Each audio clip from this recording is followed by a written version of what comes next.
Bueno, pues buenas tardes a todos. Hoy tenemos una conferencia un tanto distinta a lo que es habitual.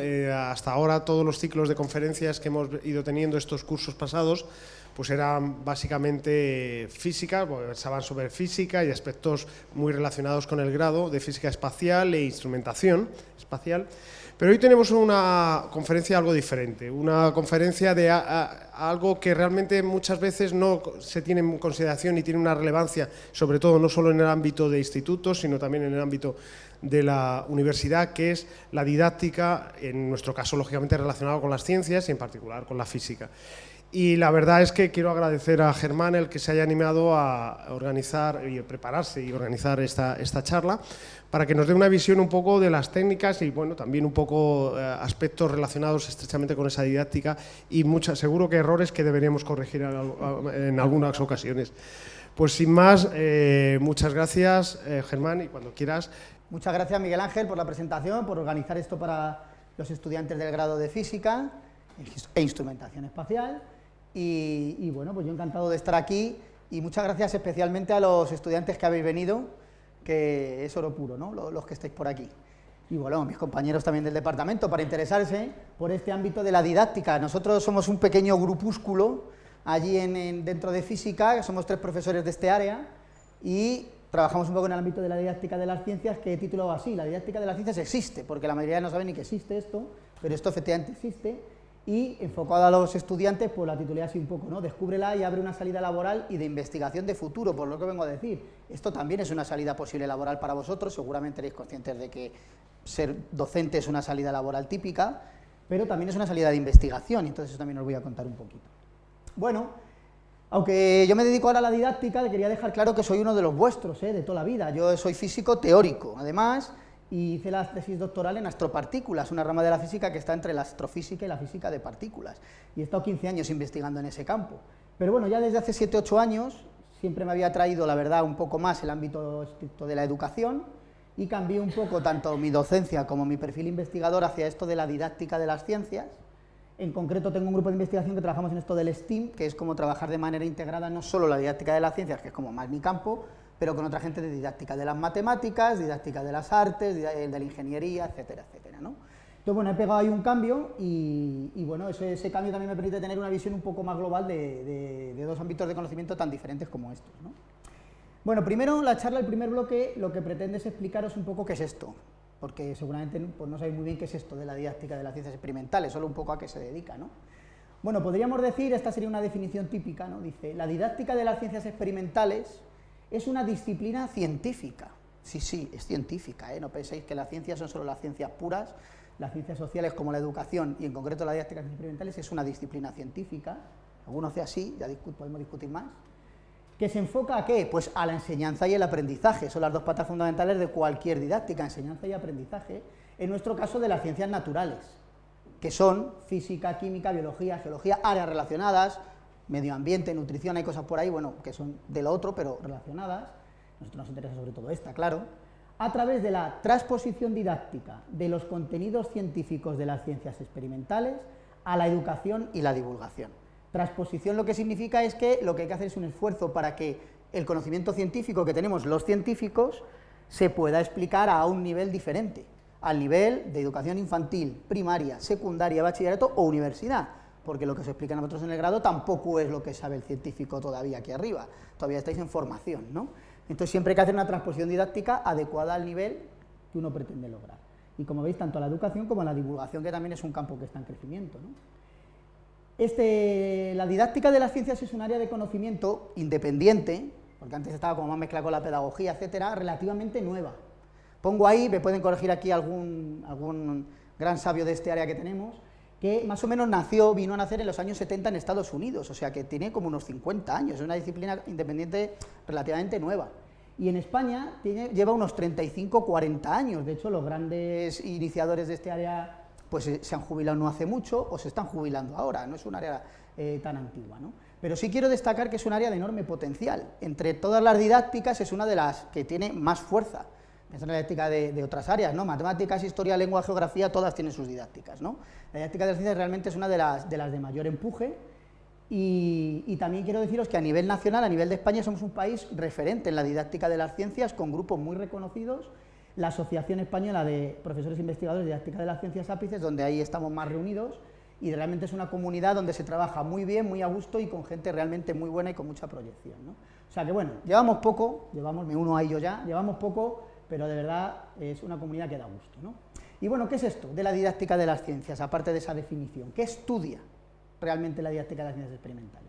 Hemos dicho que había dos patas, aprendizaje y enseñanza. Claro, ¿qué es aprender? Si uno quiere estudiar o investigar sobre qué es el aprendizaje, tiene que preguntarse primero qué es aprender. Aprender, se utiliza mucho esta palabra, que los estudiantes no, pero los que están por aquí dando clase han oído mucho, aprendizaje significativo, pero ¿eso qué es? Aprendizaje significativo tiene dos patas fundamentales. El primero es que sea duradero. ¿Cuánto de lo que habéis estudiado en vuestra vida queda hoy en día en vuestra cabeza? ¿Qué porcentaje? Pues no ha sido un aprendizaje muy útil, ni muy duradero, ni muy significativo. Queda muy poco de él. No significa que no sirva para nada, pero si no ha quedado suficiente en vuestra cabeza, no es significativo. Ese aprendizaje no ha sido lo que debería haber sido.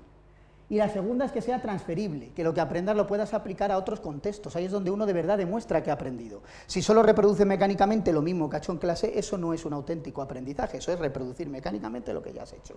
¿Hay aprendizaje ahí? Hay aprendizaje, pero no es el mejor aprendizaje, ¿sí? Por eso cuando los alumnos se quejan en el examen, es que esto no lo has puesto igual en clase. Claro, es que eso ahí es donde demuestras de verdad que has aprendido. No significa que todo tenga que ser así, pero si ni siquiera en la universidad llegamos ahí, pues entonces ¿cuándo llegamos ahí? Alguna vez hay que llegar a ese salto, ¿no?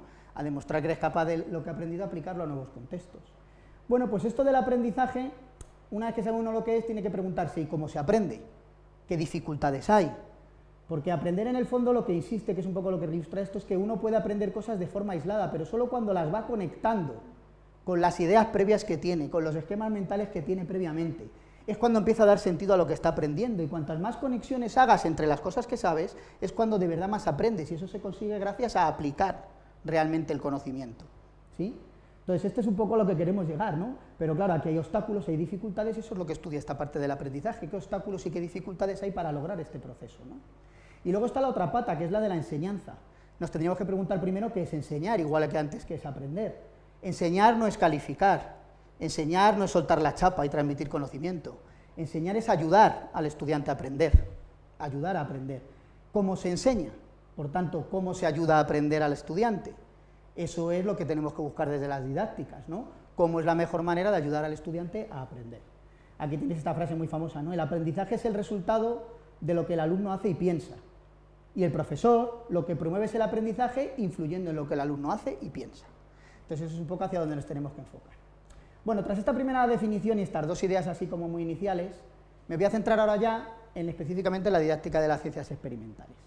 Y que decíamos que estudia, más allá de aprendizaje, enseñanza, como dos grandes bloques, pues bueno, pues tiene un montón de disciplinas científicas. Imaginemos que hiciéramos esto de física, pues podríamos hacer un mapa enorme, ¿no? Pero lo he dividido así como en esos 6 bloques. Elementos psicológicos y pedagógicos, alfabetización científica, metodologías, actividades, formación docente, diferentes etapas y contextos.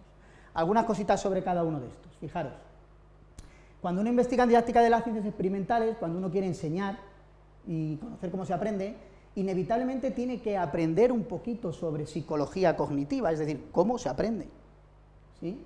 Sobre psicología del desarrollo, que tiene que ver con cómo aprendes según las diferentes edades que tienes, si te quieres enfocar a todas las etapas educativas.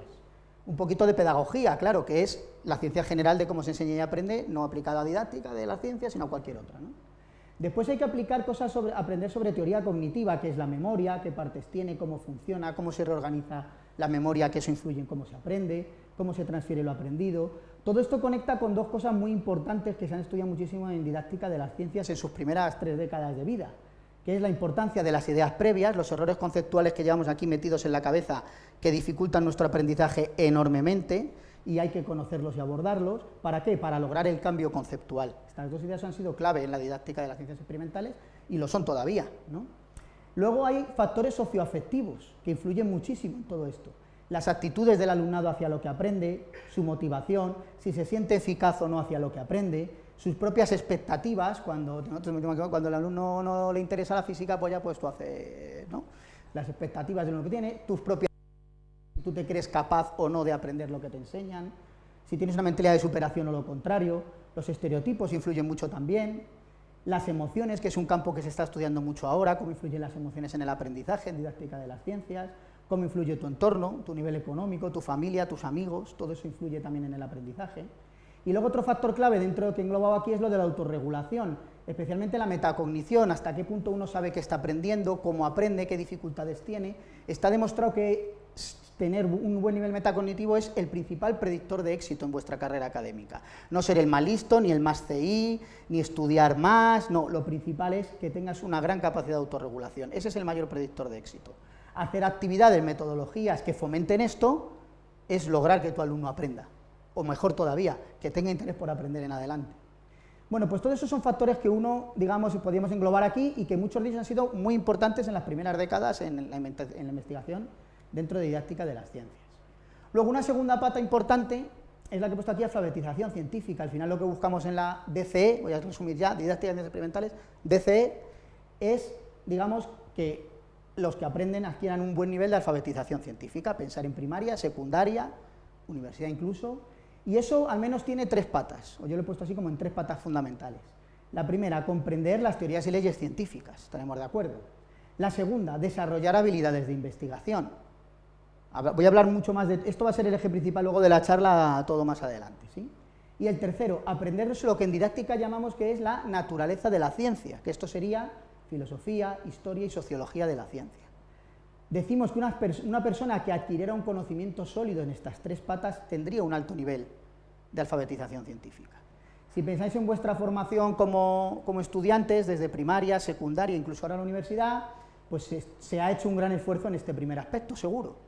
Se habrá hecho mejor o peor, pero seguro que se ha hecho un gran intento de esta primera parte. De la segunda, en primaria y secundaria se ha hecho muy poco esfuerzo, y en la universidad pues todos tenéis llenos de laboratorios, pero es dudoso que eso realmente esté desarrollando esto de aquí, lo veremos un poco más posteriormente.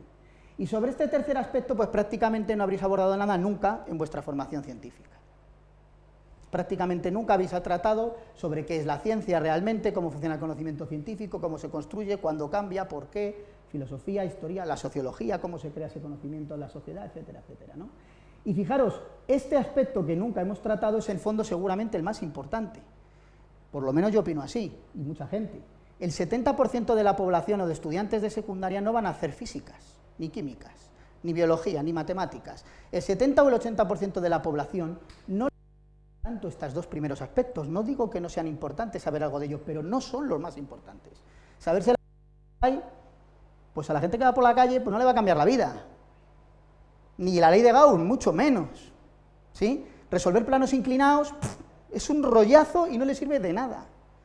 Entonces, ¿es importante desarrollar esto? Sí, pero esto es mucho más importante para la alfabetización científica, que la gente entienda qué es la ciencia, cómo funciona. Eso evita que pasen cosas como las que pasan con la COVID, con el terraplanismo, con todas las creencias y pseudocreencias, que tengan una buena valoración de lo que somos los científicos y lo que es la ciencia, que confíen en nosotros.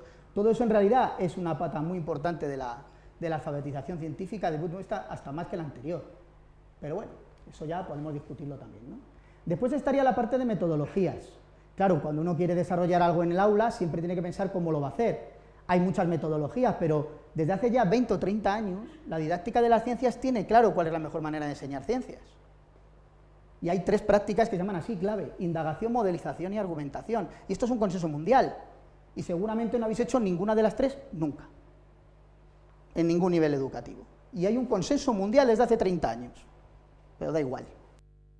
Luego hay otras que también se utilizan, que tienen sus ventajas, que son buenas, también hay enfoques diferentes.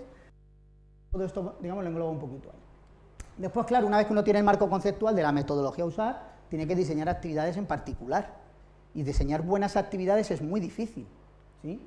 Pueden ser actividades más de tipo conceptual, más de tipo ejercicios y problemas, más de tipo prácticas, veremos luego un poquito más. Fijaros que estas tres van a enlazar un poco también con lo que he dicho antes de las patas de la alfabetización científica. Después, otro área muy importante de investigación en didáctica de las ciencias es la formación de docentes. Claro, los que desde la universidad formamos a los futuros maestros de primaria y profesores de secundaria, o incluso ahora formamos a futuros profesores universitarios que tienen que hacer algún cursito, pues es importante ese aspecto, claro, porque estás formando a otros que van a formar a muchos más que tú. La formación de docentes es un eje clave en la didáctica de las ciencias, ¿no? Y bueno, hay que formarles en todos los aspectos anteriores y además en evaluación, que es un tema muy interesante, pero no solo eso, también en cómo gestionar un aula, que en la universidad nos quejamos mucho, pero iros a secundaria y primaria y veré cómo hay que gestionar un aula, ¿no? Y todos nos lo imaginamos lo que puede llegar a ser eso, ¿no? Y todo el contexto educativo que eso conlleva, ¿no? Y luego, por último, he puesto aquí en todas las etapas, todo esto que he dicho hay que hacerlo en contextos formales, infantil, primaria, secundaria, bachillerato, universidad, pero también en extraescolares se está enseñando, cuando uno va a museos, en la divulgación. O sea, que todo esto se aplica también en todos esos contextos diferentes. Y también otra pata importante que meto aquí es la de la comunicación de la ciencia, que también hoy en día tiene una gran relevancia y también conecta un poquito con la didáctica de las ciencias, ¿no? Aunque ya se va un poquito más también a otros ámbitos, ¿no? Y esas son las patas fundamentales que he clasificado, pero podríamos haber hablado de muchas más. Cuestiones de género, relevancia de los libros de texto, los recursos que utilizamos para nuestras clases, los estudios de PISA o TIMSS, qué pasa, por qué, porque hay buena alfabetización, por qué no, eso da también para mucha investigación, aspectos como la creatividad y las emociones o las identidades, que tiene que ver con eso de si me siento científico, me siento capaz para ser científico. Estos tres son aspectos que están ahora muy en boga en la investigación. Y luego he añadido esto que no se nos puede olvidar, y es que en las aulas hay alumnos de todo tipo, necesidades educativas especiales significa eso.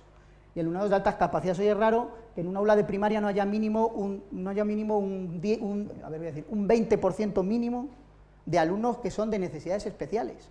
Y nosotros estamos enseñando a todos los estudiantes, no solo a los normales, sino también a los que tienen necesidades especiales, incluyendo, por ejemplo, los de altas capacidades, que también hay que tenerlos presentes, ¿no? Luego, claro, como veis, hay mucho campo de estudio, muchas posibilidades y seguro que muchas otras que yo me he dejado, que ya he dicho que en esto llevo 7 o 8 años, tampoco sé que llevo en esto 30, pero también quería deciros una cosa muy importante, y es que todo esto siempre está interrelacionado. No puedes investigar un aspecto de aquí, de aquí, de aquí, el que quieras, que no estén todos ellos interrelacionados, todos. Si tú quieres desarrollar una buena actividad para enseñar la luz en primaria o en secundaria, eso no te libra de tener que pensar una buena metodología, de conocer cómo se aprende y cómo se enseña, qué dificultades tiene el alumnado, el desarrollo cognitivo de tu alumno según su edad, el contexto del colegio donde lo vas a hacer, todo está necesariamente intrincado. Eso no pasa en ciencias experimentales. Yo daba aquí mis charlas sobre rayos cósmicos ultraenergéticos y me quedaba tan a gusto, pero luego venía el de detrás, me hablaba de física solar y yo entendía el 5%. Bueno, no pasa mucho, no pasa nada. Yo no entiendo nada de lo que hacen mis compañeros de departamento, aunque era físico, teórico, investigador y todo lo que queráis, no entiendo casi nada de lo que cuentan en sus charlas, casi nada. Eso no puede pasar en educación, porque no puedes liberarte, no puedes hacer esto bien sin saber de todo. No puedes ser experto en todo, pero realmente no puedes dejar nada de lado. En ciencias experimentales, sin embargo, los problemas son mucho más aislados unos de otros. Luego, claro, los grandes popes son capaces de integrar eso en un conocimiento que no veas, pero esos son los menos, ¿eh? Los muy menos, los muy menos. Bueno, por eso ponía aquí, en educación no hay recetas infalibles, frase mágica de aquí de mi padrino en el área que siempre dice, no hay recetas infalibles, por eso nada siempre funciona en esto, ¿no? En la educación, ¿no? Bueno, una vez que hemos visto qué es la didáctica, la cuestión es ahora cómo investiga entonces la didáctica de las ciencias estas cuestiones tan complejas. Primero habría que preguntarse qué es un experimento. ¿Hace experimentos? Claro, hacemos experimentos, pero ¿qué es un experimento?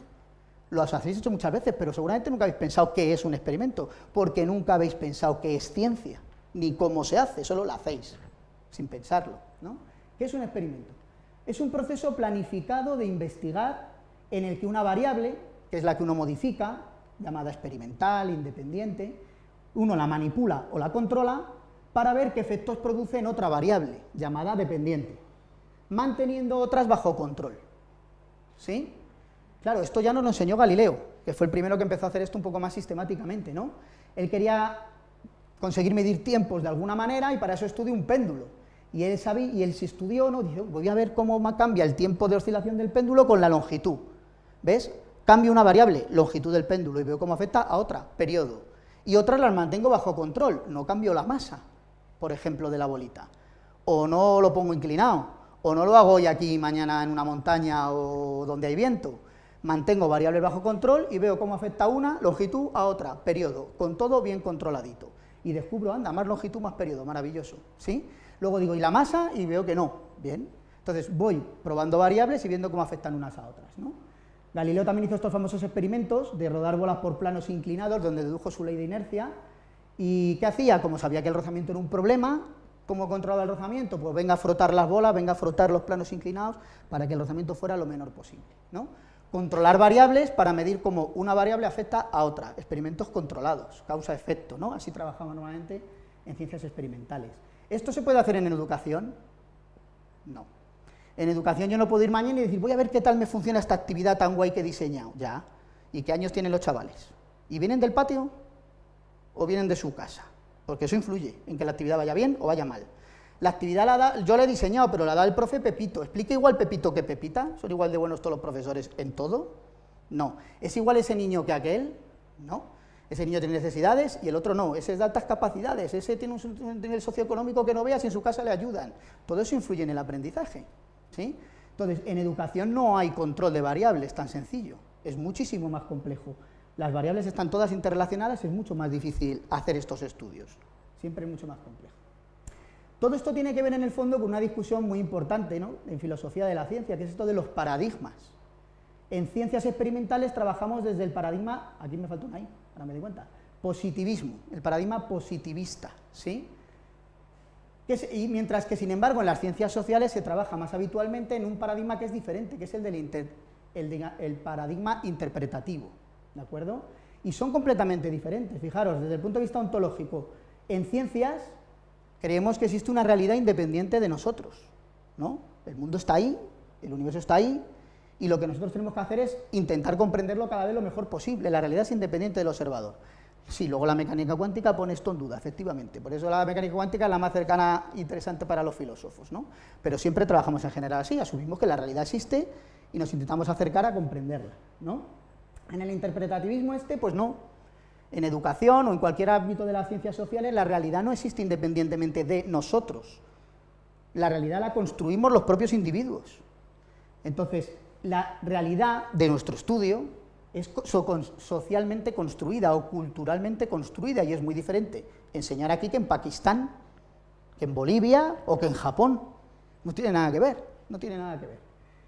Después también son muy diferentes epistemológicamente. En ciencias experimentales, pues ¿qué hacemos? Construimos leyes, construimos teorías e intentamos generalizar. El énfasis está puesto en generalizar y en predecir. Queremos una ley que sea generalizable y que nos permita predecir cómo funciona el mundo, ¿no? Nuevos fenómenos. Sin embargo, eso no es tan importante en las ciencias sociales, no se trata de predecir, sino que se trata más bien de entender la realidad y de interpretarla, para profundizar en lo que está pasando ahí y ser capaz de entender. Generalizar puede ser una conclusión hasta cierto punto, pero no es el objetivo único y fundamental como es el de las ciencias experimentales, generalizar y predecir. Y después están aspectos metodológicos, en ciencias que nos gustan, los numeritos, métodos cuantitativos, métodos deductivos. Mira, esta es mi ley, o en mates, ¿no? Esta es mi teorema y voy deduciendo. Y luego hago experimentos y veo que la cosa me cuadra, o a veces no del todo, pero bueno, hago ese tipo de cosas, ¿no? Deductivo, cuantitativo. Sin embargo, en ciencias sociales es mucho más habitual métodos inductivos, a partir de lo que ocurre, tengo que de ahí deducir qué está pasando. Parto de la realidad hacia arriba en vez de hacia abajo, ¿no? Y claro, entonces muchas veces son más útiles métodos cualitativos. También hay cuantitativos, pero muchas veces hacer entrevistas, la observación de lo que está pasando en clase, hablar con los alumnos, con las familias, todo eso da mucha más información y no es una información, digamos, puramente cuantitativa. Se puede cuantificar luego, pero no es de partida cuantitativa. Luego, son muy diferentes los dos ámbitos, ¿no? En didáctica de las ciencias experimentales vivimos un poco en medio. Muchos somos científicos, casi todos en el área somos científicos, pero estamos dedicados a un ámbito de las ciencias sociales. Entonces, vemos un poco de las dos cosas, y de hecho en didáctica de las ciencias experimentales se vive un poco en medio y utilizamos de hecho métodos de los dos tipos. Hay estudios muy de tipo cuantitativo, hay estudios muy de tipo cualitativo y luego hay estudios que intentan combinar las ventajas de las dos cosas, que llamamos métodos mixtos, ¿no? O sea que tampoco al pasarse a la didáctica no hay que abandonar tu paradigma positivista del todo, pero digamos que hay que adaptarlo y combinarlo con más posibilidades, porque la realidad es mucho más compleja de lo que pensamos que son solo la física, ¿no? Entonces esta frase es muy famosa: las ciencias experimentales son complicadas, pero las ciencias sociales son complejas. Hacer un cálculo de mecánica cuántica es muy complicado. 10 hojas por las dos caras, ¿sí? Pero una vez que lo sabes hacer, pues lo puedes hacer ya al día siguiente, lo haces otra vez igual. Y 2 años después, si no lo olvidas, pues lo haces otra vez igual. O sea, una vez que lo has hecho, pues ya está. Eso no pasa en ciencias sociales. Ciencias sociales cada vez es diferente. Cada vez es diferente, porque siempre algo va a cambiar, porque no está todo controlado. Las ciencias sociales por eso son complejas, no son tan complicadas como la física, pero son mucho más complejas. De hecho, mirad, regresión típica en ciencias experimentales. Esto es un buen, ¿no? Y estos puntitos, ¿qué ha pasado aquí? ¿Qué se me ha ido? Esto es una regresión típica en ciencias sociales. Aquí puedes predecir, aquí lo tienes todo controlado. Aquí la realidad no te deja que la controles. Aquí predecir es mucho más difícil. Pero esto es un gran resultado en ciencias sociales, no penséis que esto es una mierda, no, esto está muy bien hecho. Pero esa es la realidad. La realidad no es esta. Esto es nuestro laboratorio controlado. La realidad es esta en muchas cosas. ¿Sí? Entonces, bueno, pues ahí está un poco la diferencia entre las dos, ¿no? Bueno, pues hasta aquí un poco el primer bloque, que era contaros qué es esto de la didáctica, un poco cómo trabaja y todo eso, ¿no? Y ahora, bueno, para continuar la charla de todos los ámbitos así un poco que podía haberme centrado de aquí, pues he elegido este, porque es el que va a dar más juego para ver un poco cómo vamos nosotros de alfabetado científicamente y para entender qué es una buena alfabetización y pensar un poquito sobre ello, ¿no? ¿Qué debe aprender un alumnado sobre ciencias? ¿Qué es una buena alfabetización científica entonces? ¿Qué sería el ideal de todos nuestros egresados de los grados o nos conformamos de secundaria, ¿no? Que sería lo ideal, toda la población, los que salen de secundaria, ¿qué deberían saber? Bueno, pues 3 patas fundamentales que he dicho antes: comprensión conceptual, habilidades de investigación, entender naturaleza de la ciencia, las 3 patas fundamentales. Vamos a ver un poquito de cada una de ellas. Comprensión conceptual, que es a lo que nos hemos dedicado en el 90% de nuestra formación científica, ¿sí? A la comprensión conceptual. ¿Esto es una buena comprensión conceptual? Le pones al alumno un plano inclinado con un muelle y hace eso. Resultado correcto. Le pones la poleíta, los ejercicios típicos de la ESO. Y no tan de la ESO a veces. ¿Esto refleja una buena comprensión conceptual de la física? Yo creo que aquí todavía estamos todos casi de acuerdo que no. Refleja que el alumno sabe repetir un proceso. No digo que no haya nada de aprendizaje ahí. Cuidado, que alguno ya me quiere ir a la yugular. No digo que esto no signifique que haya aprendizaje. Aquí ha habido un aprendizaje, sí. Hacer esto significa que hay un aprendizaje. Lo que estoy diciendo es, ¿esto es comprender las leyes de Newton? Ya te digo yo que no. Esto no tiene nada que ver con comprender las leyes de Newton. Esto tiene que ver con aprender unos procedimientos y aplicarlos. Un alumno puede hacer esto perfectamente y no entender nada de las leyes de Newton. Cero patatero. Perfectamente. Esto es aprender electromagnetismo. Aplicar esta ecuación es aprender a aplicar teoría de cuántica de campos o resolver esto es saber relatividad general, ya que tenemos aquí gente más avanzada. Pues ya te digo que yo hacía todos estos cálculos en la carrera y me salían bien y aprobéis a qué buena nota, pero ¿entendía la cuántica de campos? Nunca la entendí. Nunca la entendí, físico teórico, nunca la entendí, de verdad, nunca la entendí. ¿Entendí relatividad general? Bueno, un poco más quizá, pero tampoco del todo. O sea, puedes hacer muchos cálculos y que te salgan bien y seguir sin entender nada, y eso es lo que normalmente nos pasa en la carrera de física. Hacemos muchos cálculos y no entendemos nada, y en la secundaria hacen muchos cálculos de otro nivel y no entienden nada. Porque ¿qué es una buena comprensión conceptual de la ciencia? Pues con esta frase atribuida a Einstein, puesta muy en duda de que de verdad la dijera Einstein, pero queda muy bonito, ¿no? Pero bueno, yo pues aquí no he puesto a Einstein de verdad, ¿no? ¿Serías capaz de explicar a tu abuela si 2 objetos que tienen de diferente masa caen igual de rápido o no? Si yo tiro aquí una bola de 10 kilos y una de 1 kilo, ¿caen los 2 igual de rápido? ¿Sí o no? No solo sí o no, ¿sabes por qué? ¿Seguro sabes por qué? ¿Seguro? ¿Sabes cuál es la causa de las estaciones? ¿Seguro que la sabes? ¿La tienes clara? Fijaros preguntas que son todas de secundaria básica, se supone. ¿Por qué la luna no se cae? ¿O sí se cae? Yo mirar, una mesa aquí, aluminio, madera, la toco ahora el aluminio y digo, anda, parece que está más fresquito. ¿Sí? ¿Están a diferente temperatura esta madera y este aluminio? ¿Sí? ¿No? ¿Por qué? ¿Lo sabemos eso?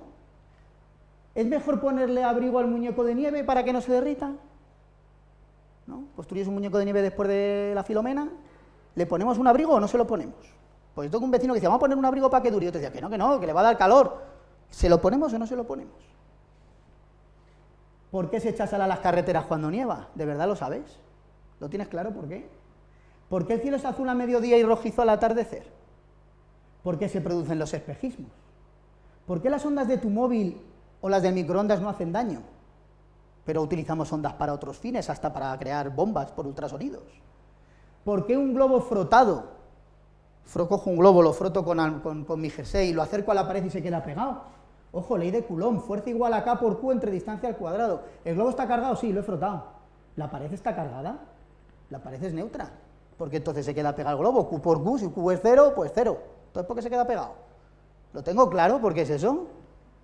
¿Por qué se levanta la barrera del aparcamiento cuando te acercas con tu coche? Esto es física cotidiana, esto es física de todos los días, esto deberíamos responderlo cualquier físico. Cualquier físico le pregunta esto a su madre, su padre, su abuelo y se tiene que esconder porque casi nunca sabe responder a nada de estas preguntas. Y si no os ha pasado, pasará, ¿no? ¿Alguna vez no te han preguntado algo y has dicho, es que eso es muy difícil? No, es que no te lo sabes. Es que no te lo sabes. Es que no sabes responder a la mayoría de estas preguntas de verdad. Y de verdad, que en las que crees que sabes, como indague yo un poquito, vas a ver que no te las sabes de verdad. Esto es lo que tiene que saber una persona, un físico. Luego hacemos los cálculos de la hostia, pero si no hacemos esto, si no entendemos esto, y esto debería hacerse bien en la ESO. Y si no, hacer algo en la universidad al respecto, porque si llegamos hasta aquí sin saberlo. Bueno, entonces, vamos a ver un ejemplo. ¿Sabes explicarle a tus abuelos dos objetos con diferente masa caen igual de rápido, sí o no? ¿Qué decimos? Claro, aquí es cuando llegaba el momento de los estudiantes, que son 4 o 5. ¿Cae igual de rápido este libro, esta carpeta que pesa mucho, y este folio? ¿Sí o no? ¿Cuál cae antes? Ya ves, se están ruborizando. A los profes no les voy a mirar, ¿sabéis? Para que no se ruboricen ellos. Pero... ¿Cuál cae antes? Este. ¿Por qué? Rozamiento. ¿Alguna causa más? ¿Ninguna más? Bueno, aquí como somos muy listos. ¿Qué dirían la gran mayoría de personas y alumnado? Que este cae antes porque pesa más. ¿Sí? Y claro, tú haces el experimento y dices, oh, sí, pesa más. Ah, claro, ves, es que ha pesado más. Y otro dice, ah, no, pero a lo mejor es el rozamiento. Y entonces, bueno, pues hace una secuencia, yo lo puedes poner debajo, yo le digo, a ver, ahora debajo. ¿Y ahora qué pasa? Ah, es que ahora el libro empuja al folio. Y entonces, van a caer juntos. Pues sí, debe ser eso. Pero, ¿y si lo pongo encima? Ya empiezan todos. Claro, ahora ya el libro no empuja al folio. Yo ya no lo tengo tan claro. Claro, este cae antes porque pesa más. Eso lo cree casi todo el mundo. Pero entonces, si este cae más, entonces se va a separar. Se va a separar. Mucho poco. Bueno, no sé, luego lo haces. Anda, si no se separa. ¡Ostras! Y esto lo has hecho 200 veces en tu casa. Pero te lo pregunto ahora y no lo sabes. Ah, bueno, no, claro, por el rozamiento. Entonces ya depende de dónde lo pongas, ¿no?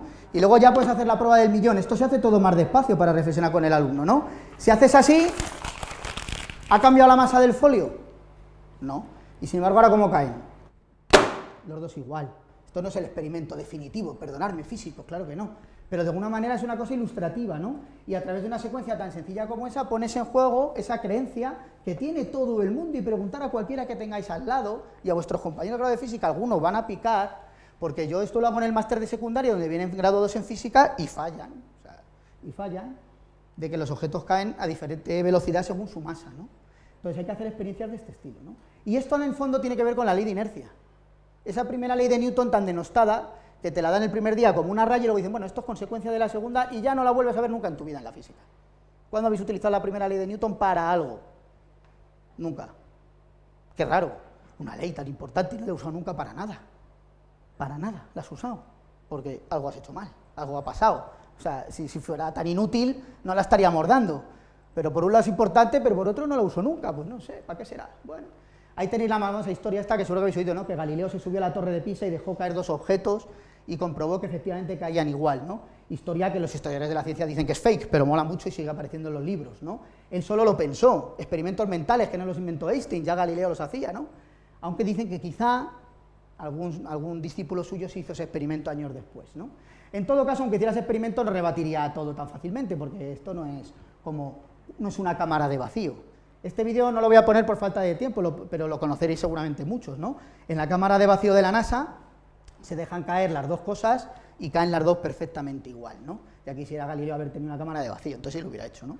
O este astronauta del Apolo 12, pues sí que dejó caer una pluma y un martillo en la Luna, donde no hay rozamiento, para ver que también los dos caían perfectamente, ¿no?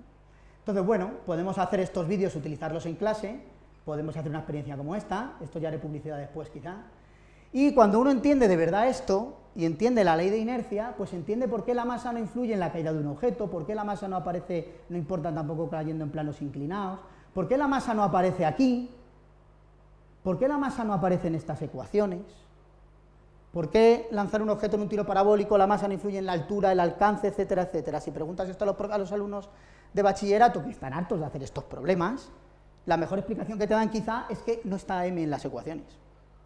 Entonces, pues, la masa no influye, aquí no hay m.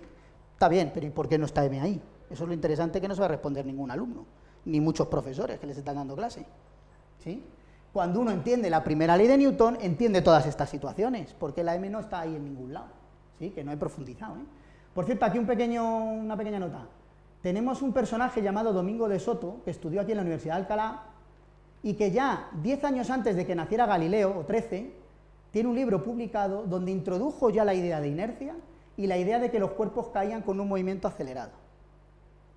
Tenemos en nuestro paraninfo de la universidad un montón de gente interesante como Antonio de Nebrija, San Juan de la Cruz, Quevedo, Lope de Vega, Gaspar Melchor de Jovellanos, Ignacio de Loyola, ¿no? Todo gente del ámbito de las letras o las humanidades. Oye, para un científico que hay y encima se dedicó a la física un poquito, merece la pena, ¿no? Y fijaros, 10 años antes de Galileo ya introdujo estas ideas. Lo que pasa es que no las formalizó ni las hizo tan bien como lo hizo Galileo, pero ahí le tenemos, ¿eh? Aquí en la Universidad de Alcalá y está también en nuestro paraninfo, tiene ahí su nombre dentro del paraninfo, así que bueno, merece la pena mencionarlo. Y bueno, aquí había preparado un Sócrates, pero siendo 4 o 5, tampoco sé si merece mucho la pena andar entrando a internet a lo mejor a que votemos, pero bueno, vamos a hacerlo así simplemente. Otra pregunta de tipo conceptual muy interesante, una famosa pregunta en didáctica de las ciencias, ¿no? Se lanza un objeto verticalmente hacia arriba, cojo una bola y la tiro hacia arriba. Considerando nulo el rozamiento, señala cuál de los 3 esquemas representa las fuerzas que actúan sobre el objeto poco antes del que alcance la altura máxima. O sea, yo lo tiro, todos imaginamos que la bola va subiendo, llega al punto más alto y luego va a caer. Bueno, pues poco antes de que alcance la altura máxima, ¿cuál de estos 3 esquemas representa las fuerzas que actúan sobre ese objeto? Venga, todos lo decimos ahí. Ah, mira, alguien quiere hablar y todo, venga, dale. La primera. ¿Qué más? ¿Alguien más se anima?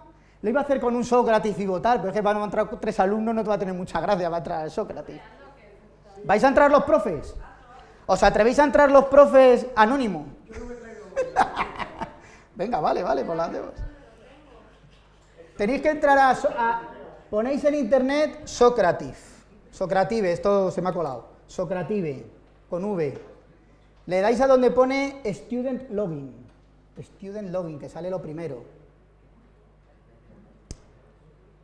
Y os tendrá que salir algo como esto, Socrative con V, Student Login. Y ahora esperar un segundito que yo primero voy a lanzarlo, porque si no lo lanzo... Sin nombres, sin nombres, tranquilidad. Nadie se va aquí a quedar en evidencia. Sin nombres, he dicho. No está el profesor de mecánica. Venga, ahí vamos. Y en Student Login ponéis Germán Ross, así con mayúsculas. Y entonces os va a aparecer la pregunta. ¿Tiene que ser mayúscula? Sí, diría que sí. No estoy 100% seguro, pero sí. Bueno, ¿cómo vais? Vamos a ver los resultados. Que parece que... A ver... solo han aprobado el 50%, ¿eh? Y eso que estamos aquí físicos y profes, ¿eh? Solo el 50% habéis aprobado, ojito, ojito, que no es tan fácil, ¿eh? No es tan fácil porque esta pregunta de algo tan cotidiano como lanzar una pelota, pues está llena de lo que se llaman ideas previas y errores conceptuales que tienen los alumnos y que tenemos todos hasta los profesores de física. Porque los profesores de física hemos hecho muchos cálculos, pero no hemos entendido mucha física tampoco, nos han enseñado igual que a vosotros. Aquí hay muchos errores conceptuales, como que las fuerzas de contacto se mantienen, la fuerza se tiene, la fuerza se gasta, hace falta una fuerza en la dirección del movimiento, la fuerza resultante siempre va en la dirección del movimiento, velocidad y aceleración llevan la misma dirección. Cuando debates esto con alumnos, surgen todos estos errores conceptuales que llevan a que muchos se pongan A o B, cuando la única fuerza que hay es la gravedad, la C, ¿sí? Entonces, ¿veis? No es tan fácil, y eso que esta pregunta más fácil no la puedo poner, en realidad, más fácil no la puedo poner. Esta, la figura representa un bloque sobre la mesa, y esa es la fuerza-peso. Y en vuestra cabeza, vamos a dejar bueno, si queréis, si tenéis el Sócrates abierto, está la siguiente. Dibuja, dice, la fuerza de reacción del peso. Imagínatela en tu cabeza, ya sé que no vamos a ponernos a dibujar. Si te dijera, dibuja la fuerza de reacción del peso, tercera ley de Newton, ¿no? Piensa cuál es. Cuando mandamos esto a profesores, pues fallan muchísimos. Muchos profesores, de hecho, siempre lo dicen mal. No es la normal. No es la normal. Aunque los profesores se harten a decirlo en sus clases literalmente. Un plano inclinado, pintamos el peso, descomponemos el peso y pintamos la reacción que es la normal. El 80% de las veces que hacen un plano inclinado. ¿Sí? No es la normal. Pero no vamos a responder hoy a eso porque se nos va la clase, solo era para plantear dudas, ¿no? Los libros muchas veces no lo dicen del todo bien, no es que a veces haya errores, pero inducen a errores. Esta pregunta pasada a alumnado del año 82, ¿sabéis? Cuando la educación era buena, no la mierda que tenéis ahora, cuando tenemos una educación como Dios mandaba, pues también fallaba todo el alumnado, ¿sabes? Aunque teníamos la educación como Dios manda y no esta cosa de ahora, fallábamos todos también entonces. O sea que, ¿por qué la luna no se cae? Pues no sé, este tío, ¿por qué no se cae? ¿O sí se cae? ¿Es correcto hablar aquí de ingravidez, de microgravedad? ¿Está mejor dicho microgravedad? Pues bueno, ahí había otra pregunta de Sócrates, pero tengo que acelerar un poquito, ¿no? Pues ni una cosa ni otra, ni microgravidez, ni ingravidez, ni nada de eso. La gravedad ahí, el cálculo es muy sencillo, es solo un 11% menor. O sea, pues casi como la que hay aquí, yo solo peso allí unos kilitos menos, tampoco, en fin, una dieta de adelgazamiento y poco más. Me cuesta menos subir casi, pero bueno. Pero claro, si te lo pongo a escala, mira dónde está ese astronauta, a 400 kilómetros, está ahí, de verdad, ahí no hay gravedad. Coño, aquí sí y ahí no. Qué raro, ¿no? Y tanta ausencia de gravedad, joder, pero si está al lado, ahí ya no hay gravedad, ¿que hay una barrera mágica? ¿O qué pasa ahí? ¿Hay algo ahí en medio que no hemos visto para tapar la gravedad? Pues no sé, pero si nos saltamos a decir que eso es ausencia de gravedad. Pero en el fondo, ¿qué es lo que pasa? Que no entendemos qué pasa ahí, no entendemos qué pasa, qué es eso de flotar, ¿eso qué es? ¿Están cayendo? Claro, están cayendo, pero no entendemos qué significa eso, ¿no? Claro, yo digo aquí, ¿la luna dónde está? ¿A qué distancia está la luna en esta escala? ¿Quién me lo dice? Por aquí, en medio no, ¿no? Por aquí, ¿no está muy claro? ¿Dónde está la luna? 30 tierras, muy bien, Pedro, 30 tierras, o sea, ahí, miradla, luna, tierra y 30 tierras en medio, ahí. Coño, si la gravedad de la Tierra y la Luna afecta, mareas, y de hecho la Luna no se va por ahí porque está la gravedad de la Tierra, pues raro será que en el astronauta aquí no haya gravedad, ¿no? Digo yo, ¿no? Joder, si está aquí pegado y la Luna está mucho más lejos, ahí claro que hay gravedad, pero bueno, hay que entender por qué no se cae. Y entender por qué no se cae es una discusión muy interesante, pero que hoy no toca, ¿no? Pero que podríamos abordar, ¿no? Decía aquí yo, si has fallado alguna, no te tortures, ¿eh? No te tortures. Mirad, en un estudio del año 88 muy famoso, preguntaron a graduados de Harvard, tope level, graduados ya, graduados de Harvard, ¿cuál era la causa de las estaciones? 21 de 23 no dijeron una respuesta correcta, no sé que lo dijeran mal, pero no lo dijeron realmente bien. O sea que bueno, que los graduados de Harvard fallan también estas cosas, ¿sabes? O sea que no, tampoco pasa nada, no te tortures, pero lo podemos hacer mejor, podemos enseñar mejor para que estas cosas no pasen, ¿no? Entonces, bueno, para una buena comprensión conceptual, buenas preguntas como esas ayudan, buenos debates en clase ayudan, que no son ejercicios y problemas ni explicar la teoría. Eso es enseñar de verdad física conceptual, y no son problemas y ejercicios ni copiar la ley en la pizarra, ninguna de las cosas, algo que nunca hacemos en ninguna clase. También ayudan mucho las demostraciones de aula, como esta que he hecho yo, y por eso os recomiendo ver un canal de YouTube llamado Un Video Galileo, donde con mi compañero Íñigo, que se ha ido ahora a otra universidad y estaba aquí antes en Alcalá, tenemos muchas experiencias de estas divertidas. Así que os animo para que las veáis como esta, un poquito mejor contadas, y así nos dais ahí unos likes, que nos dieron además el premio de divulgación el año pasado. Hay que hacer un poco de publi. Segunda parte, habilidades de investigación. Claro, esto tiene dos partes, experimentar y resolver problemas. Claro, ¿qué es un ejercicio? ¿Qué es un problema? Este es el típico que hacemos. Un objeto se mueve a lo largo de una ecuación que es esta de aquí. ¿Qué distancia recorre a los 5 segundos? Típico de bachillerato, secundaria. El alumno sustituye, tú sustituyes, sustituye aquí, t igual a 5 y me da 100 metros, estupendo, está a 100 metros, ¿vale? Y a los 6 segundos sustituyes, t igual a 6, 85 metros, pero, o sea que a los 5 segundos estaba a 100 metros y a los 6 está a 85, ¿qué ha pasado aquí? Ya la mayoría dicen, espérate, que algo no he entendido bien. ¿Y qué pasa? Que no he entendido el problema, solamente he operativizado, he cogido las cuentas y he sustituido, que es lo que hacemos siempre, no hemos entendido el problema. Como no hemos entendido el problema, no sabemos que eso es un movimiento parabólico, no hemos reflexionado que esto es un movimiento con aceleración negativa, que está yendo hacia adelante y que vuelve, no hemos entendido si esto qué es realmente lo que me da esta ecuación, posición, distancia desde el origen, desplazamiento en total, ¿qué me está dando esa ecuación? No sé, el profe pone la ecuación, sustituyes, da bien y tienes un 10 en el examen, ya está. Ni él tampoco lo ha pensado muy bien, es que era exactamente lo que te está preguntando, solo lo ha puesto, y tú lo has hecho bien. Entonces, es puramente mecánico, no hay reflexión, los conceptos se tratan superficialmente y es una situación totalmente irreal, una ecuación ahí que no sabe ni lo que es, eso solo promueve errores conceptuales, como esto. Esto es un ejercicio, aplico mecánicamente una serie de pasos y obtengo una solución. ¿Aquí hay aprendizaje? Un poco, pero ¿esto es un aprendizaje profundo? Pues no, no es un aprendizaje profundo. Por eso luego, en el examen, en vez del mismo plano inclinado, le pones un no sé qué y ya lo fallan. Pues porque no lo han entendido.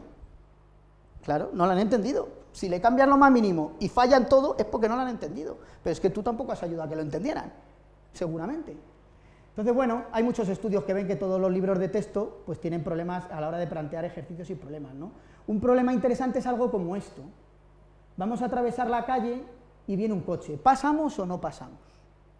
Y cuando le planteas esto a los profesores, que yo esto lo hago con profesores en ejercicio, con estudiantes de grado, pues ya esto es un problema diferente. Ya él tiene que plantearse qué es esto. Primero tiene que plantearse qué me está preguntando. Tengo que pensar, tengo que pensar que tengo que cruzar antes de que el coche venga. Ostras, es importante el ancho de la calle, no dará igual. No dará igual la velocidad a la que viene el coche. No da igual la velocidad a la que yo cruzo. No da igual si yo acelero, no da igual si acelera el coche. Hay muchas variables a tener en cuenta. Resolver este problema implica que el propio alumno tiene que imaginarse bien lo que significa y está contextualizado. Tiene que plantearse cuáles son las variables importantes, no se las das tú, las tiene que pensar él. Y eso ya es un extra. Tiene que plantear qué va a ocurrir. Hipótesis, pues cruzar significa que yo tardo menos tiempo que lo que tarda el otro el tiempo en llegar. ¿Ves? Eso es resolver el problema, pero eso lo tiene que pensar él, ya, ¿no? Estamos hablando de un nivel de secundaria. Tiene que resolver una inecuación, tiene que estimar magnitudes. Tanto que me gustan a los físicos los problemas de Fermi. ¿Quién ha planteado en sus clases un problema de Fermi de estimación en toda su vida? Ninguno. ¿Cómo nos molan los problemas de Fermi? ¿Cuándo hemos planteado uno solo en una clase nuestra? Nunca. Joder, pues te molarán para tu tiempo libre, pero no les dan mucho valor, porque no plantean nunca ninguno. En fin, y surgen nuevos interrogantes. Si el conductor frena, nueva variable, tiempo de reacción. Ostras, ¿la incluimos en el problema? Más complejidad, o sea que se pueden complejizar, ¿no? Prácticas de laboratorio. Estas son las típicas prácticas. Esta es la teoría, esta es la expresión. Haz esto, toma estos datos, ponlos en esta tabla, haz esta gráfica, despeja G. ¿Hay aprendizaje? Sí. ¿Pero esto es un gran aprendizaje? ¿Así hacemos ciencia los científicos? Yo cuando iba a hacer un paper nunca me he encontrado esto así, la verdad. Hubiera sido maravilloso, ya lo tenía hecho, pero yo no me lo he encontrado nunca tan clarito. Esto no es hacer una investigación ni una experimentación real. Esto es como un ejercicio, como lo de antes, operativizar mecánicamente un proceso. Lo haces bien, hay aprendizaje, pero no es lo mejor. Una auténtica investigación es esta. Le das un material de este estilo al oro y le dices, ¿de qué depende la temperatura en el interior de un edificio? Y él tiene que plantearse cómo influyen los materiales, cómo medir la temperatura, cuánto tiempo aplico el foco, cómo lo mido. Tiene que pensar en el experimento, tiene que diseñarlo, qué variables son. Por supuesto tiene que tomar los datos, tendrá que hacer representaciones gráficas, pero tiene él que elaborar todo ese proceso. No se lo das tú hecho para que solo siga una receta. Eso no sirve de mucho. ¿Por qué se echa sal a las carreteras? Pues aquí tenemos una actividad que hacemos en el máster con una investigación sobre todo esto. Todo esto se hace a través de metodologías. Todas estas buenas actividades en ciencias se hacen siguiendo una metodología como debe ser. O igual que tenemos una metodología para hacer investigación en ciencia, pues aquí también hay metodologías, aunque no lo creamos, que están muy estudiadas, la indagación, con un esquema como este, con un esquema más detallado como este, o la modelización. Entonces, en el máster, por ejemplo, de secundaria, dedicamos bastante tiempo a aprender cómo son estas metodologías, ponerlas en práctica y luego crear actividades nuevas bajo estos esquemas, ¿no? Bueno, como veo que voy más ajustado de esta parte, me la voy a saltar, que era ejemplificar un poco esto de la indagación y la modelización con un ejemplo que nosotros hemos hecho, que es el problema simplemente de qué pelota bota más. Fijaros qué cosa tan tonta como era tonto tirar una bola hacia arriba, pero a partir de ahí no me voy a entretener, le damos diferentes pelotas al alumno que había traído aquí, ¿no? Con más presión, menos presión, no había que botarlas hasta después. ¿Cuál bota más? No se trata de acertar en realidad, se trata de saber por qué, ¿no? Entonces, bueno, la de golf bota más, pero el alumno normalmente dice, no, esta es más dura, y sus hipótesis son, cuanto más dura, menos bota. Y luego falla, en esta se acierta, a más presión, más bota, y en esta acierta, en esta falla, pero bueno, hay alumnos de todo tipo, ¿no? Pero bueno, en general, ¿no? Entonces, bueno, a través de esa pregunta y con diferentes pelotas, pues el alumno realiza todo un proceso de indagación donde plantea hipótesis, se plantea cómo hacer el experimento, lo piensan ellos, hay diferentes experimentos posibles, diferentes hipótesis, incluso qué es votar tiene diferentes interpretaciones. Para unos puede ser que después del primer bote llega más alto, pero para otros es que dure más tiempo votando, para otros es que dé más votos. Problemas abiertos con múltiples soluciones, permiten creatividad, permiten diferentes soluciones en el aula y luego permiten analizar si esas soluciones son compatibles entre sí, que es muy interesante, ¿no? Entonces, bueno, aquí hacemos todo el proceso.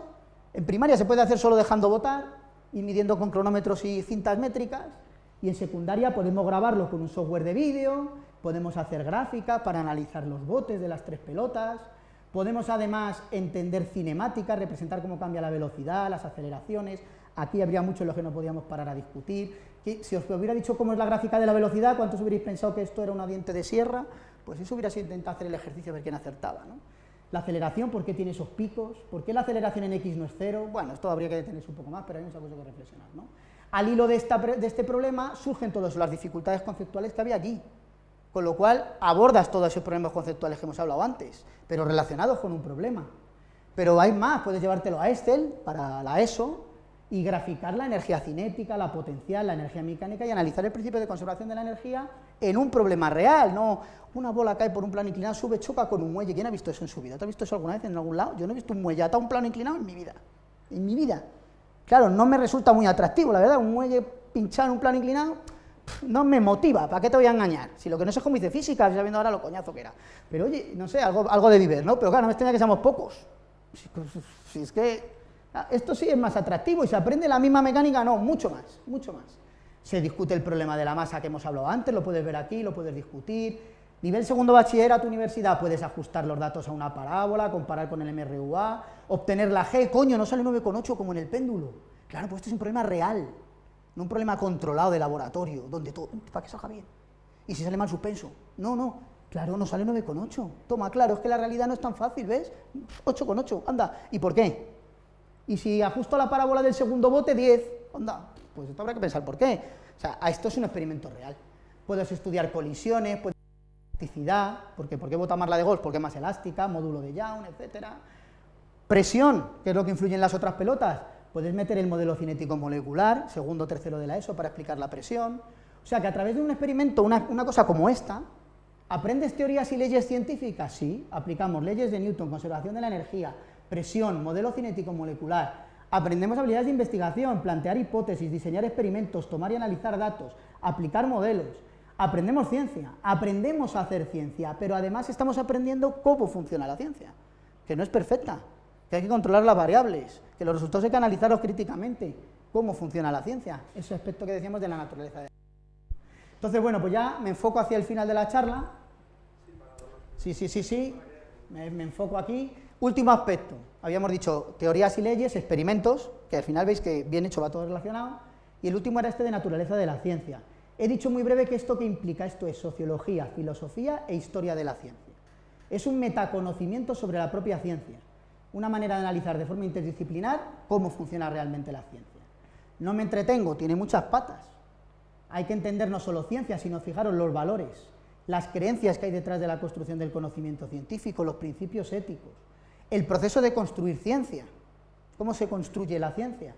¿Sabemos distinguir la ciencia de las pseudociencias?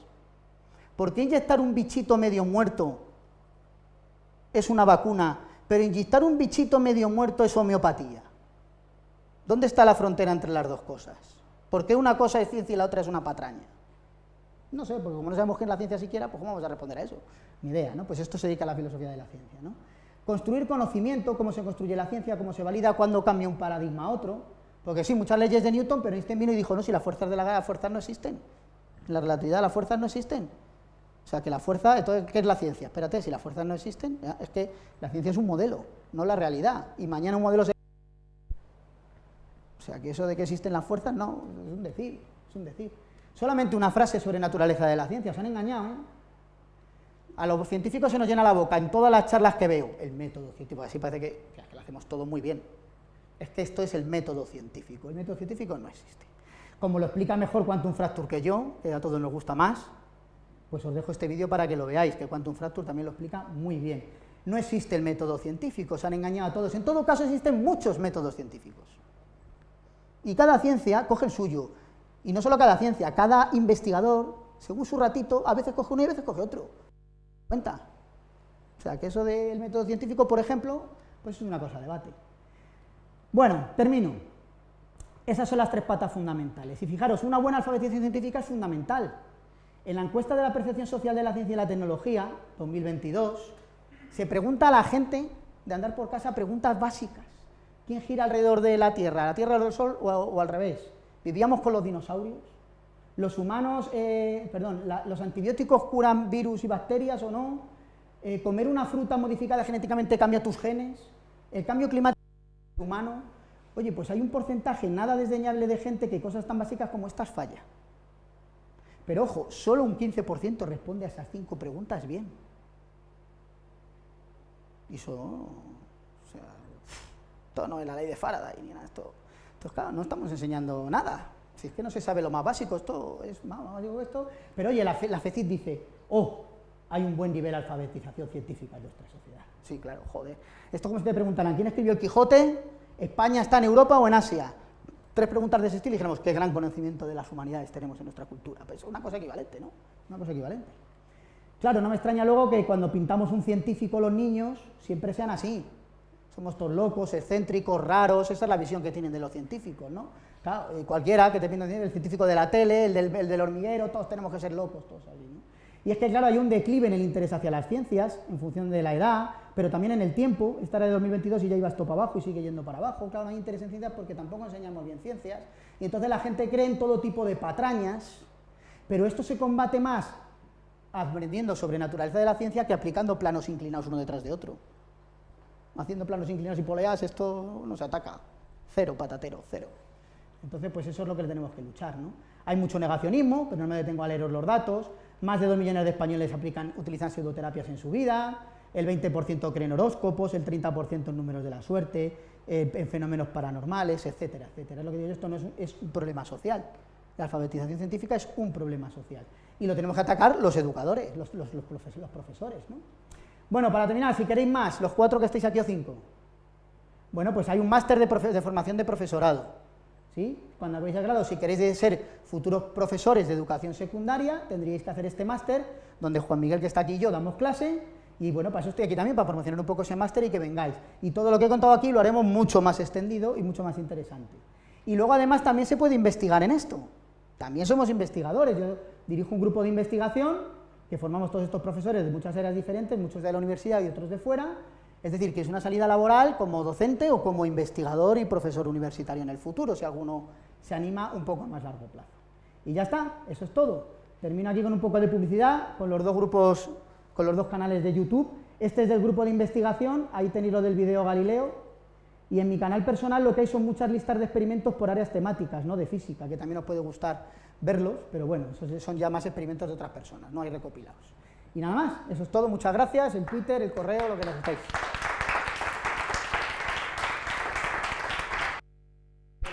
Bueno, a ver. No, yo 1 hora, las preguntas ahora más rápidas.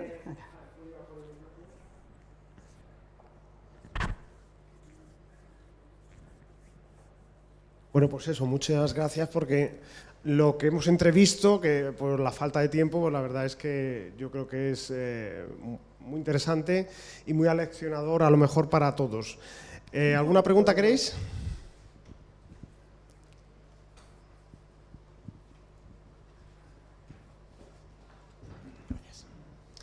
Buenas. Es la primera vez que oigo a alguien hablar sobre nada ni medio parecido. Entonces te quería preguntar... Por eso el título era Existe, ¿no? Porque es como Teruel.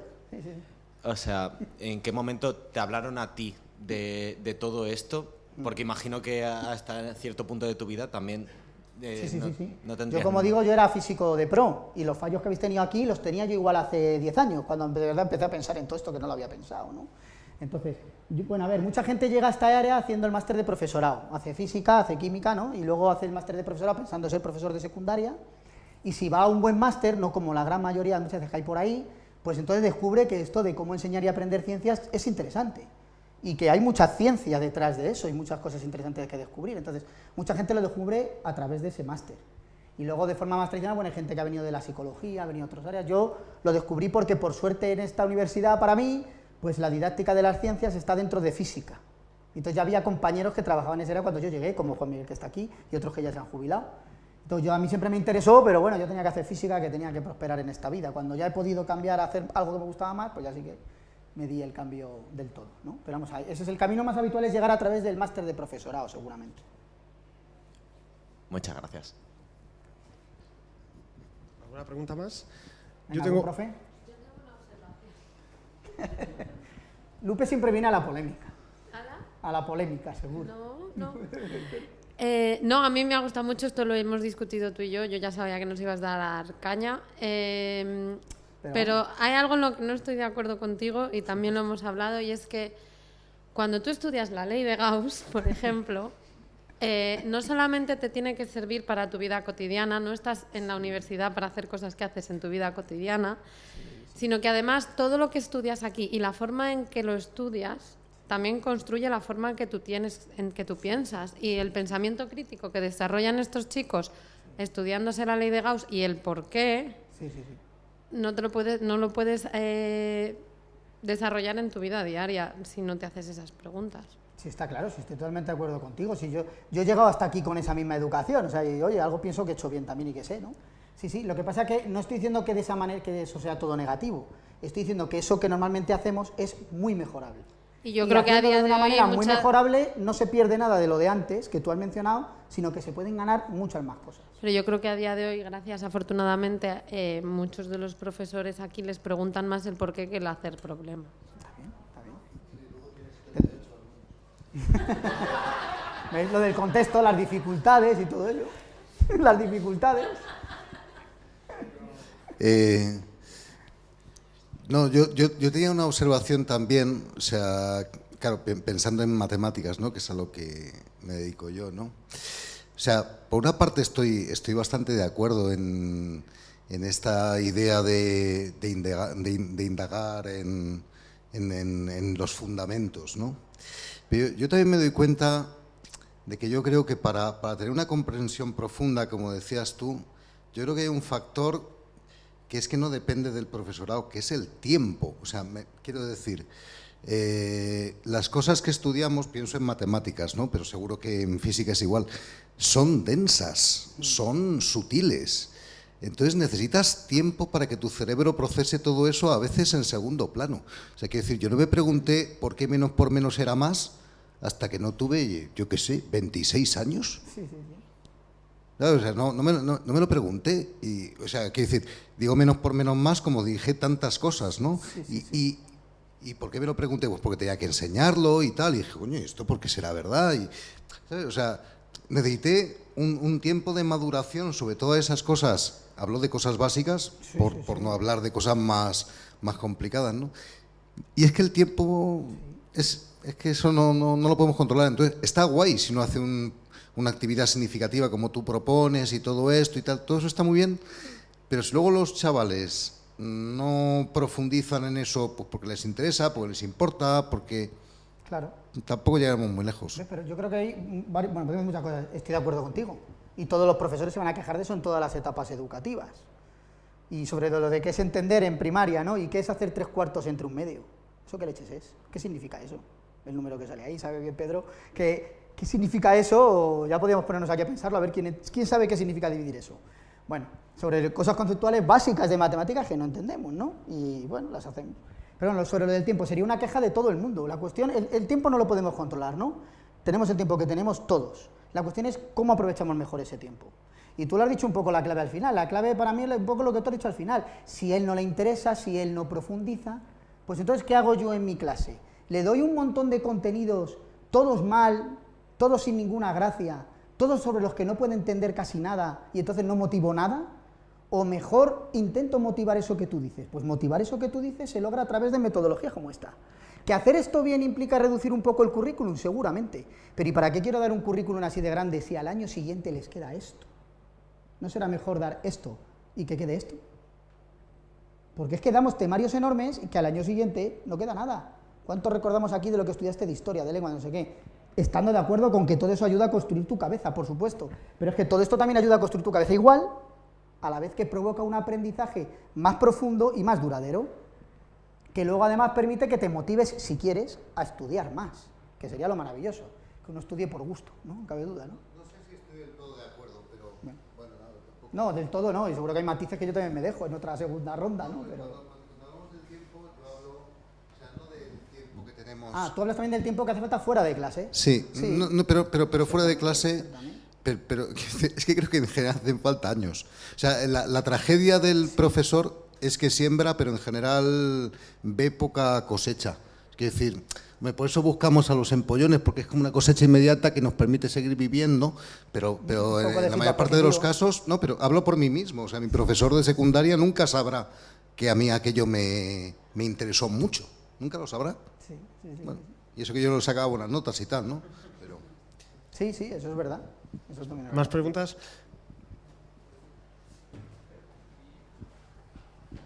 Ya sabes, Germán, que me interesa cómo se llega a las aulas, ¿no? Quiero decir, has dicho que tenéis claro desde hace 30 años cómo habría que enseñar ciencias. Y creo que estarás de acuerdo en que llega poquito a las aulas. Uf, casi nada. Entonces, imagínate que alguien te nombrara consejero de educación y te dieran poquito dinero, no digo cero, Mira, pero poquito dinero. ¿Qué harías con ese dinero para que esto llegara a las aulas? Mira, te has liado porque siempre cuando preparo las charlas uno piensa más cosas y luego va quitando, ¿no? Y esto que tú me dices yo lo tengo por aquí, entre otros posibles temas de debate, ¿no?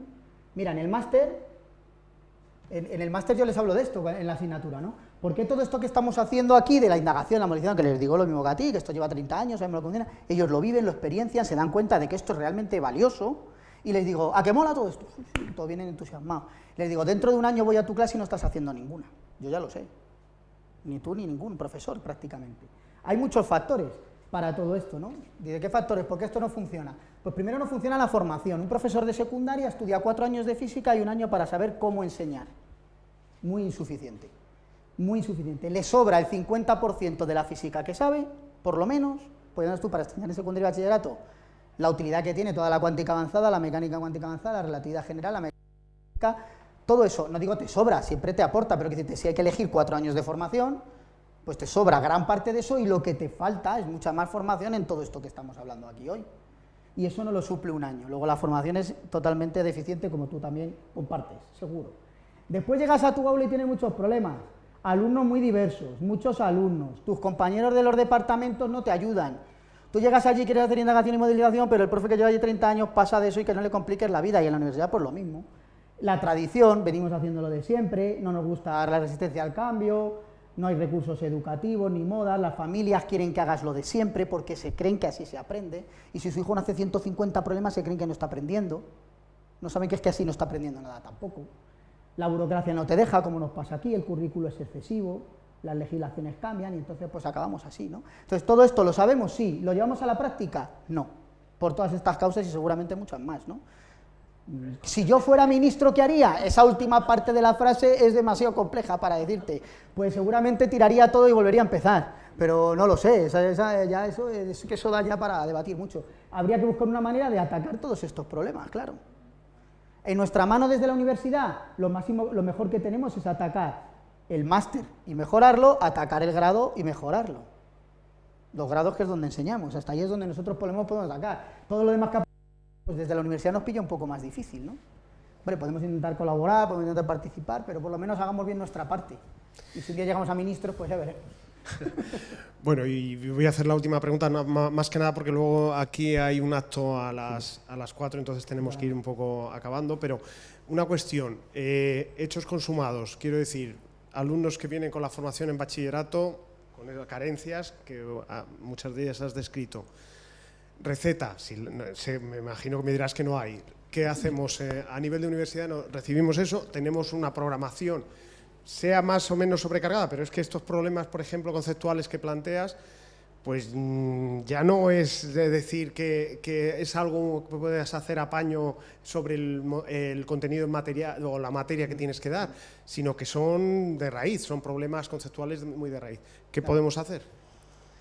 Pues nos queda lo de siempre, que es quejarnos de que ya vienen mal, ¿no? Que es lo que hacemos siempre y que nos curamos en salud. Yo tengo que dar esto y como vienen mal, es decir, obviamos el alumnado que tenemos y nosotros hacemos lo que queremos hacer.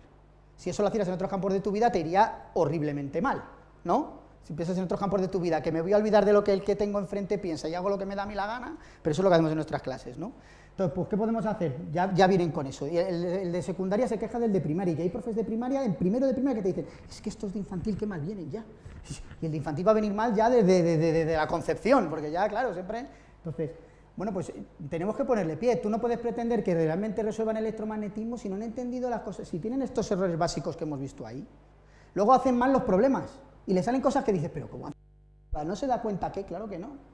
Es que pues no nos queda más remedio que intentar llegar a esta parte. ¿Que no tenemos mucho tiempo? Claro que no. ¿Habrá que reducir algunos temarios? Sí. ¿Habrá que trabajar de otra manera? También. Pero bueno, claro que es muy difícil, porque no tenemos mucha libertad, ¿no? La universidad dijo, oh, que alguien haga un curso 0 de física para que suspendan menos. Y sí, yo hice el curso 0 de física, que está ahí en el canal de YouTube, se les ofrece a 400, no sé, a todos los estudiantes de ciencias de la Universidad de Alcalá, y lo completan 5 al año. Y se aborda toda esta física conceptual, para luego ya a lo mejor ir un poco más preparado. O sea, ¿esa medida funciona? No, ya sabíamos que no funcionaba, yo lo hice en realidad porque me apetecía, porque ya sabía yo que eso no servía para nada, pero bueno, el rectorado quiso y a mí me apetecía hacer el curso. Pero ya le dije yo que eso no iba a servir para que aprobara más gente física en Teleco, o sea, eso estaba más claro que el agua. Pero bueno, no sé, no tengo tampoco recetas mágicas, tendríamos que mejorar la formación de los profesores, primero, de universidad, que es casi nula en docencia. Tendríamos que cambiar los temarios, tendríamos que cambiar las metodologías y tendríamos que pensar mejor lo que estamos haciendo. Porque es que creemos que estamos haciendo bien, como los de secundaria creen que lo estamos haciendo bien, como los de primaria, y casi siempre lo que estamos haciendo no sirve. O sirve poco, nos sirve un poco, pero no mucho, pienso yo. Bueno, Germán, pues yo creo que es tan interesante y con la premura del tiempo quizá han quedado cosas y así voy a aprovechar para enredarte y comprometerte un poco el próximo curso.